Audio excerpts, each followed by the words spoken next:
Hey guys, thanks for visiting Extreme Health Radio, where we have weekly radio shows designed to empower you to take back control of your health and life. This audio blog is brought to you by Vitamix Blenders, where, in my opinion, the creativity in the kitchen is endless. You can make soups, juices, sauces, smoothies, ice cream. It's pretty much my favorite thing. I use it 3 times a day. I know Justin does as well, and we just absolutely love it. If you're interested in saving $30, you can go through our link at extremehealthradio.com/Vitamix, and it's also in our store if you'd like to check that out. All right, let's get going to the article. I've chosen the title for today's blog, Why Do We Constantly Beat Ourselves Up Even When We Know We're Doing Our Best? Lately, I've realized that I have way too high of expectations, not of others or what I want them to do for me, but of myself.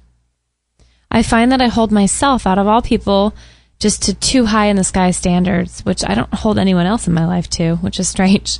Why then do I do this very thing to myself? I think it's like the whole we treat everyone that's closest to us the very worst because we know that they're likely to never leave us. It's almost an excuse that we give when we act poorly. So if that's the way we rationalize this, then imagine how true we make that for ourselves. It's almost like we get a hall pass to treat ourselves poorly or something, and it's all because we really can't really get away from ourselves. We are all we've got, so knowing we can't leave, it seems like we seem to create a bit of a self-sabotage just to see how much we can stand and to see what we're truly made of. A way that I have personally done this is by creating gigantic expectations of myself, which in some cases is just not humanly possible to fulfill. It is just too giant. And part of being an empathic person, unfortunately, one of the downfalls is that we never seem to want to hurt anyone, and I never want to hurt anyone, and I always want everyone to actually really like me. And this can cause a really big problem. And I think when my expectations to never hurt anyone, for example, this sets the bar really high to a really unrealistic place where I'm just not being honest with my true feelings about people or situations. And therefore, I don't think I properly process my emotions, and then I tend to stuff them down where they get really stuck in my body.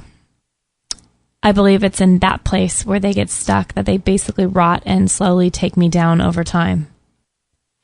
So I think in order to feel a lot better, I really need to work at and just really better practice and hopefully ultimately master the art of setting boundaries with others so that I can set healthy expectations of myself in return. I feel like they totally go hand in hand that way. So in the past, I've never been really good at saying no, and I've done it a lot more in the recent years. And those saying no more often still might feel really lousy to me. So the more I do it, not only do I get better at it, which is pretty cool, but I also don't feel like I spread myself too thin anymore, which in turn really brings me freedom from any guilt that I feel about what I, quote, should be doing. So throughout this healing process that I've been on, I've had to lower my expectations of many things. And I think that's in order to help lighten my load and just really get well. So at the end of the day, and today was a perfect example, I really need to be okay with unfinished tasks that I really realize at the end of the day, they're able to roll over to tomorrow or next week. Where I used to beat myself up for having a stack of junk mail on the table that I didn't get to during the day like I wanted, I now remind myself of everything I did do, which was a heck of a lot. I worked an 8-hour day at the salon today, and I attended my best friend's baby shower. I did a ton of chores actually around the house and got stuff clean. I returned emails. We met friends for dinner. Took care of Maggie, which is a full-time job. Took care of myself, a lot of self-care today, and writing this blog even. And I think that's a day pretty well lived, if you ask me. The stack of papers will still be there tomorrow, but I'm thinking it's not the end of the world. When I give myself true grace, and I even thank myself for showing up and putting my all into this day, is when I feel my best. The tension really seems to ease a bit, and I can kind of return to that state of inner calm and peace. I am going to work on incorporating more of these daily practices into my weeks ahead.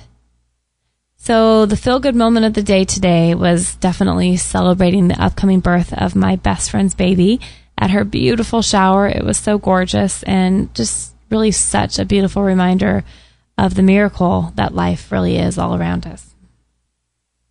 If you'd also like to read this particular post or leave a comment and get all the links, you can go to extremehealthradio.com/KAB18. That stands for Kate's Audio Blog 18. If you like this information, please help Justin and I out by subscribing and leaving us a 5-star review on iTunes. Just search for Extreme Health Radio, all one word.